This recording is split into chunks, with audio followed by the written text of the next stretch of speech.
Hey guys, I'm sitting here in the truck, obviously. It is Saturday and it is like 106 outside, and it is so cool because Donnie actually went and found these curtain things for the windows to help keep the truck cooler. And I have to say that the truck is so much cooler than even the bar. I mean, it's a smaller space, but still. I'm at my pop-up shop and things are so good. There's some really cool bands here today, and I just feel like everything is going really smooth. There's no issues, but I had to leave, of course, and go ahead and come out and do my exchange in the truck. I was gonna go home, but then I thought, once I got in the truck, I was like, wow, it's a lot cooler. I mean, I look really sweaty, but overall, it's actually really nice in here. And I think I look sweaty because I started using this new finishing spray and I think it leaves like a glow look, and I'm not used to that because I like matte foundation. I like it to look like I really don't have much of anything on, and this makes me feel like shiny. I don't like it.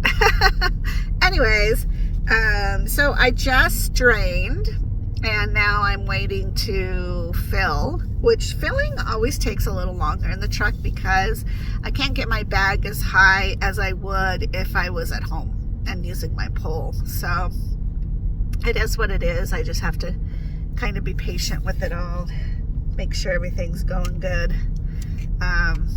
Okay, now everything should be good. I had to bring my little clamps, of course. So I accidentally clamped the wrong tube, which that also can happen because when you're at home and you have your bag hanging on your pole, it like separates the draining bag to the pole bag. And in the truck, it's kind of like you're a little more squished, so you can accidentally clip the wrong one. Thankfully, I didn't waste any of the dialysis, because what could happen is it could go into the empty bag and then you're just basically doing nothing. Which a while ago, I want to say it was at least a year, maybe 2 years ago, I did do that, and I couldn't figure out what was taking so long, and I was like, wow, that drained really, really fast. Like the hanging bag drained into me really fast. And then I realized it was draining into the drain bag on the floor because I didn't unclip right. So that happens, but you just got to roll with it. I think in that incident, I just went ahead and finished up correctly. And then I think I gave it an hour, maybe two, and did an earlier exchange fully, paying attention. You would think the same thing you do repetitively, you would not make an error, but it happens, and it's so fast. Actually ran into this lady the other day, and she was coming back from our pool section with this very cool floating bed, it looked like, and I remarked that it looked so cool, and she said, yeah, and she's like, you should go swimming, it's so nice right now. And I said, well, I actually have a port, so I can't swim. And she's like, are you on PD dialysis? And I was like, whoa, usually people have no idea, what a port is or, any of it. So I usually have this big explanation to give them. And she was just like, yeah, my dad had it. My dad did PD dialysis and he passed away about a month ago. He got an infection. And I was like, was it peritonitis? And she said yes. And ever since then, it was just kind of like a downhill slope. And apparently he was pretty frail. So I was telling her how sorry I was. And that, peritonitis can really sneak up on you. Knock on wood, I've not had it. But I take pretty good precautions to not get it. But first, sometimes it's just, you could do everything perfectly and you still might get it. So, and all it is, I shouldn't say all, but what it is it's a like infection that happens because a germ gets inside your tube, which gets inside of you through your port, and then your peritoneum And the dialysis solution itself, the dextrose, is like a feeding ground already. And so when there's a new germ, it's like, yeehaw! And it duplicates itself like 1 billion times really fast. I don't remember the correct mathematical number, but I do remember that it was pretty severe. So within a matter of an hour, I think you could be like full-blown peritonitis. And I hear it's pretty painful. You know, I don't know. I've had natural labor. And then I've also done a couple bouts of a stomach poison. What is it? Food poisoning? God, I can't think. And that's crazy. Like, that's super crazy. And I don't wish that on anybody. And so I don't know what level of pain peritonitis would get to, but your bag itself will become cloudy. So when you do an exchange and it's super cloudy, it's like scary time. I've not had a cloudy bag, but I've had bags with fibrin in it. That's kind of weird because it's like a floating jellyfish boogery thing.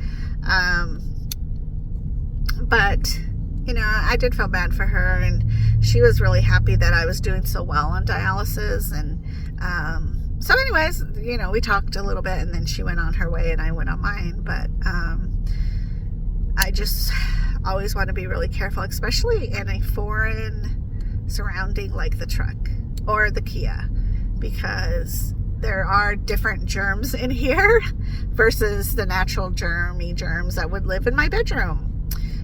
Or the apartment. And so I always feel a little bit on edge too when new people come over. Not necessarily my friends, but like random people, like maintenance. I'm kind of like, could you like wear shoe booties in my apartment because I don't want you to dirty my floor?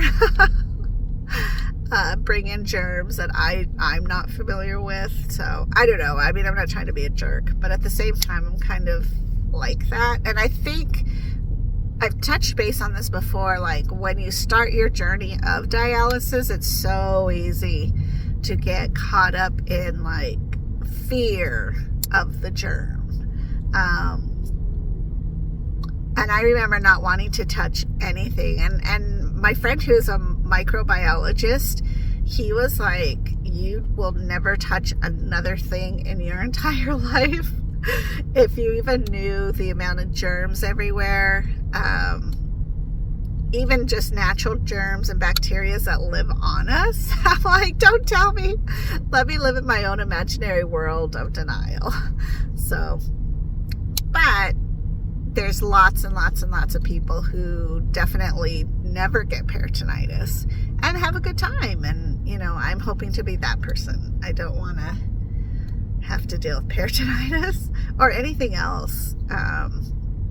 Food poisoning, I don't think I've gotten food poisoning on dialysis, because I can imagine that your peritoneum is pretty tender and fragile. And so I don't know what the stress is of that. I have gotten colds where I've coughed quite a bit or lots of sneezing. I had like a week ago some allergies come on, and I noticed that my abdomen area was sore a couple days later, and I think it was because I was sneezing and coughing and stuff. And that's just like natural summer cold. That's not even like really sick or peritonitis. So I don't know.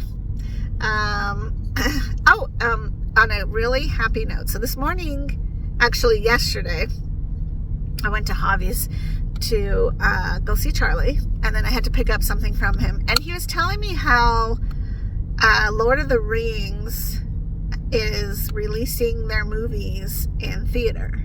And I heard about this a month ago or so, and I, in my head, was like, oh, I've got to go see that. I love Lord of the Rings. I am a big fan. Like, I will sit in Middle Earth all day long. So when I heard that it was coming back from theater, I was like, oh, we have to go see it. So I go yesterday, and I was talking to Javi, and he said, hey, hey, guess what? They're sold out everywhere for this weekend's that Lord of the Rings thing. And I was like, oh my gosh, I was devastated because I love them so much. Anyways, I thought, well, this morning when I got up, I was really like tired and trying to get here to this thing. And the theater a little bit further away, I thought, well, what the hell? Maybe I'll try it and see. They have a showing at 8:30. That's right. So I am so thrilled to